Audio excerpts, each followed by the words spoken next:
WB College Admission 2025 Mop Up Round Merit List, Mop Up Round 2025 WBCAP এই মুহূর্তের big breaking এবং super exclusive update.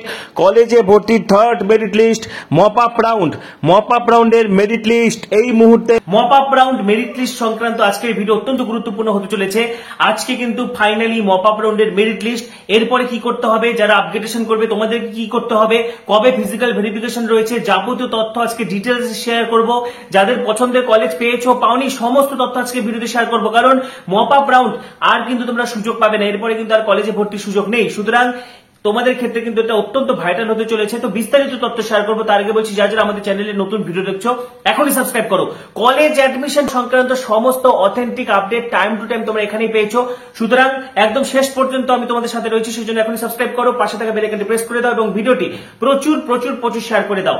তো ইতিমধ্যে তোমরা যারা মপ আপ রাউন্ডে পার্টিসিপেট করেছিলে, আজকে মপ আপ রাউন্ডের কিন্তু মেরিট লিস্ট 4টার থেকেই তোমরা মেরিট লিস্ট চেক করতে পারছো, অর্থাৎ 4 PM থেকে তোমরা সকলেই মেরিট লিস্ট চেক করতে পারবে, ঠিক আছে। তো তারপরে তোমাদের কি করতে হবে, তোমরা যারা পছন্দের কলেজ পেয়ে যাবে সকলেই কিন্তু অ্যাডমিশন নিয়ে নিবে আপগ্রেডেশন নো করে, এবং যারা পছন্দের কলেজ পাবে না, ঠিক আছে, বা যারা কলেজ বদলাতে চাইছো, একদম শেষ সুযোগ আপগ্রেডেশন করার, ইয়েস আপগ্রেডেশন করে ভর্তি হবে, ঠিক আছে। এবং দেখো ভর্তি কিন্তু হতে হবে, প্রথম কথা ভর্তি না হলে কিন্তু সিটটা থাকবে না, এবং এখানে কিন্তু রিস্ক নেবে না, এখানে তোমাদেরকে ভর্তি হয়ে যেতে হবে। তুমি ফার্স্ট চয়েস পেয়ে থাকো, ফার্স্ট চয়েস পেয়ে গেলে তো ভর্তি হওয়া মাস্ট, আপগ্রেডেশনের কোনো অপশন পাবে না। যারা ধরো তুমি 25টা চয়েস দিয়েছো বা 10টা চয়েস দিয়েছো, এগুলো বারবার বলা হয়েছে আগেও, ঠিক আছে। প্রথম রাউন্ডে তোমরা অনেকে ভুলভাল চয়েস ফিলিং করেছিলে, এই রাউন্ডে কিন্তু অনেকেরই ভুল হয়নি, অনেকেই পছন্দের কলেজ পেয়ে যাবে, ম্যাক্সিমাম তোমরা সকলেই কলেজে চান্স পাবে। তো যাই হোক, যাদের 1 নম্বর কলেজ এসেছে তোমাদেরকে আপগ্রেডেশন নো করে অ্যাডমিশন নিয়ে নিতে হবে, ঠিক আছে। পাশাপাশি যারা যে কোনো কলেজ পেয়েছো তোমরা আপগ্রেডেশন ইয়েস করে অ্যাডমিশন হতে পারো, কারণ পরবর্তীতে যখন তোমার ধরো তুমি একটা কলেজ পেয়েছো, ধরো তুমি আর পাল্টাতে চাও না, সেই কলেজে থেকে যেতে চাও, তাহলে আপগ্রেডেশন নো করে অ্যাডমিশন নিয়ে নিবে। এবার তুমি দোটানায় রয়েছো যে তুমি ধরো 4 নম্বর কলেজটা পেয়েছো, 1 থেকে 3 নম্বর পর্যন্ত পেতে চাও, ঠিক আছে, বা 5 নম্বর কলেজটা পেয়েছো, 1 থেকে 4 পর্যন্ত পেতে চাও। এবং দেখো তোমরা নিশ্চয়ই, আমি তোমাদেরকে বারবার বলে দিয়েছি, যেটা ফার্স্ট রাউন্ডের থেকে তোমরা শিক্ষা নিয়েছো যে আপগ্রেডেশন কিন্তু নিচের দিকে হবে না। তো সুতরাং যে কলেজটা পেয়েছো সেখানে থেকে যেতে চাইলে আপগ্রেডেশন নো করে অ্যাডমিশন নিয়ে নিবে। এবার যদি কলেজ চেঞ্জ করতে চাও তাহলে ইয়েস আপগ্রেডেশন করে ভর্তি হবে, ঠিক আছে। আমি তোমাদেরকে একবার শিডিউলটা আরেকবার বলে দিচ্ছি। আজকে মপ আপ রাউন্ডের মেরিট লিস্ট বেরোচ্ছে, খুব ভালোভাবে খেয়াল করবে। আজকে কিন্তু মপ আপ রাউন্ডের মেরিট লিস্ট বেরোচ্ছে, যেটা 16 তারিখ, ঠিক আছে।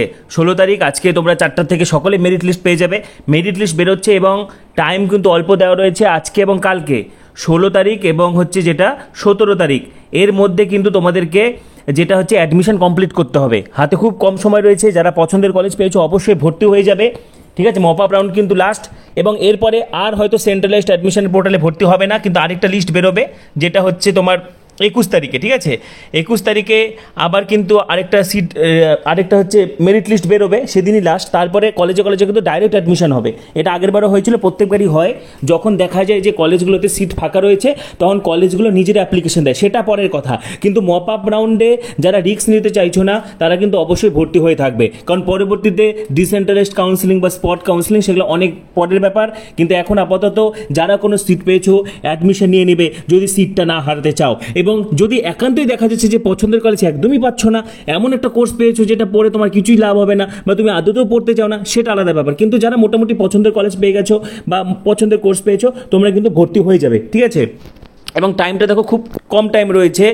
Admission against seat allotment in the mop up round 16 তারিখ এবং 17 তারিখ, অর্থাৎ আজকে থেকেই সময় শুরু হচ্ছে এবং কালকে লাস্ট ডেট, 17 সেপ্টেম্বর কিন্তু লাস্ট ডেট, ঠিক আছে।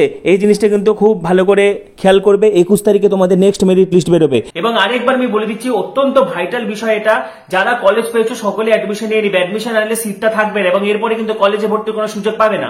এবং যদি তোমার কলেজ পছন্দ না হয় তাহলে তুমি ইয়েস আপগ্রেডেশন করে কিন্তু ভর্তি হতে পারো, সেক্ষেত্রে তোমার কাছে পরবর্তীতে কিন্তু কলেজ চেঞ্জের সুযোগ থাকছে। তো দেখো প্রসেসগুলো তোমরা সকলেই জানো, কারণ এটা মপ আপ রাউন্ড চলছে। তো তোমরা তোমাদের সেন্ট্রালাইজড অ্যাডমিশন পোর্টালে গিয়ে লগ ইন করবে এবং সেখানে কিন্তু কংগ্রাচুলেশনস দেখাবে, ঠিক আছে। তো তোমরা যারা সিট পেয়েছো, যাদের যদি সিট অ্যালটমেন্ট এসেছে তোমরা অবশ্যই কিন্তু ভর্তি হয়ে যাবে, ঠিক আছে। এবং যারা যেমনটা বললাম যে যারা দেখতে পাচ্ছ অ্যালোটেড ইন হায়ার প্রেফারেন্স বা মুভ টু হায়ার প্রেফারেন্স, তার মানে তুমি তোমার ধরো তুমি 5টা কলেজ সাজিয়েছিলে, 5 নাম্বার কলেজের মেরিট লিস্টে তুমি দেখছো যে অ্যালোটেড টু হায়ার প্রেফারেন্স, তার মানে তুমি সর্বোচ্চ প্রেফারেন্স পেয়েছো, 1 থেকে 4 এর মধ্যে পেয়েছো, ঠিক আছে, বা মুভ টু হায়ার প্রেফারেন্স যদি লেখা থাকে তাহলে তুমি তোমার চয়েসের একদম উপরের দিকের কলেজগুলো পেয়েছো। এবং যাদের যাদের কলেজ এসেছে সকলকে কিন্তু ভর্তি হতে হবে, ভর্তি না হলে কিন্তু সিটটা ক্যান্সেল হয়ে যাবে। তো তোমাদের আরো কিছু জানার থাকলে কমেন্টে অবশ্যই জানাবে, পাশাপাশি পরবর্তী ভিডিওগুলির জন্য এখনই সাবস্ক্রাইব করো, পাশে থাকা বেল আইকনটা অবশ্যই প্রেস করো এবং ভিডিওটি প্রচুর প্রচুর প্রচুর শেয়ার করে দাও। সবাইকে অসংখ্য ধন্যবাদ।